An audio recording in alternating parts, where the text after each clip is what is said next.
Hello folks, the Y Guy here again. Welcome to my home on this first winter snowstorm that we've had this year. Anyway, the name of this video is called The Y Guy Defines Self-Righteousness. Now this is a different way of looking at self-righteousness than what I'm assuming most people have heard. And it's going to go along the lines of cooperation. You know, all the time I hear how it's important that we cooperate with God. You know, I hear that, and of course it is, of course. But how important is our cooperation, and how much of it defines God working in us? Okay? In other words, does our cooperation or lack of, does it limit God in some way? Does it make God less and us more? See, that's where self-righteousness comes in. You know, I've discovered that there is a fine line between cooperation and self-righteousness. You know, and I'm going to use this Bible verse that's very well known, and it's found in Philippians 2:13, where it says, "For it is God who is at work in you, both to will and to act according to his good purposes." You know, this passage doesn't deny anybody's coveted free will or the ability to choose. It doesn't deny that. And obviously, what's said in this passage, it requires our cooperation, right? Since our will is involved, for it is God who works in our will. You got that, right? However, here's the key. It doesn't change God's ability to work in us. Our will is not the key factor here. It is God's ability to work in us, which is the key. Did you catch that? It is God who works in you, primarily. Okay? Not your free will, which is secondary.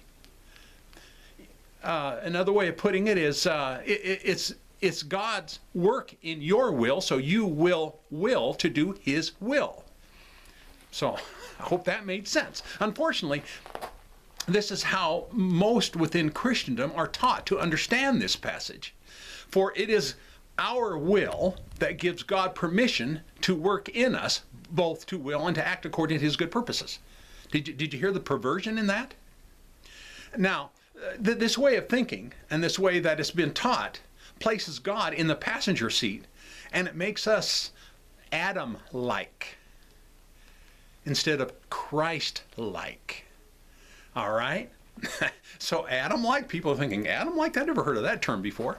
I've heard of Christ-like, you know, that's always shared, but Adam-like?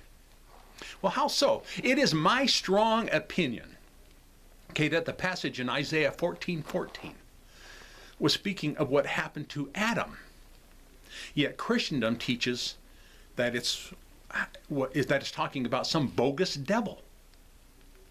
And I quote, "I will ascend." Who is the I that it's speaking of? Christendom says, well, it's the devil. "I will ascend above the heights of the clouds. I will make myself like the Most High." Close quote. You know what, folks? Mankind, for the most part, and Christians most definitely, are the ones who demand their independence via the free will doctrine. Yes, let me be clear, we have a will, okay? And we can make choices that are independent of God. Of course we can. But to say that our wills and choices had the ability to thwart God in any way, to thwart him in any way, it makes us like the Most High, like that passage says, and even greater than him. It utterly amazes me how Christians can sing songs. I used to lead out with songs that started out with Almighty God. Okay? How Christians can sing songs about Almighty God, then preach a doctrine that rips a God of his mightiness by making their wills and choices almighty. You know, I view this kind of thinking as idolatry. I really do, as well as self-righteousness, rather than cooperation. Having a will, whether it be free or otherwise, it's wonderful. It really is. And being able to make choices and cooperate with the Spirit of God is a remarkable gift.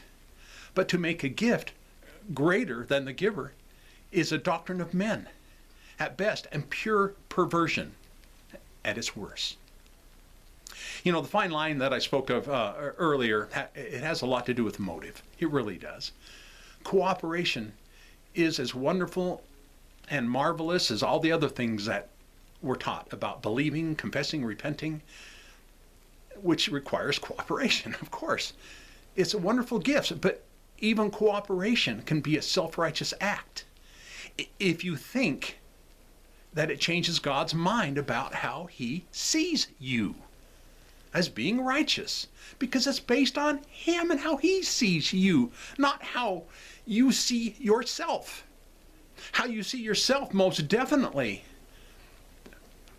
changes your outlook of having a vivified life. Yes, but it doesn't change God in any way, because Jesus took care of everything between us, God, and eternity. He took care of it all. But I will admit that it takes our cooperation to have a vivified life and to love one another in the here and now.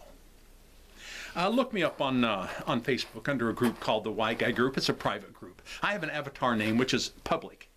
Avatar meaning fake, under the name of John Anthony Jones. I meant to say Jonathan, and I misspelled it. And if you're going to leave a comment on this YouTube channel, please be polite so I don't have to delete it. Disagree is fine. That's wonderful. That way we can have a discussion. Those are great. I like disagreements. I really do. And consider subscribing to this channel if you haven't already. And I will leave links to both Patreon and Ko-fi if you want to support what I'm trying to accomplish here. I've written 3 books. I just finished the 3rd one. It's been published, just past couple of days.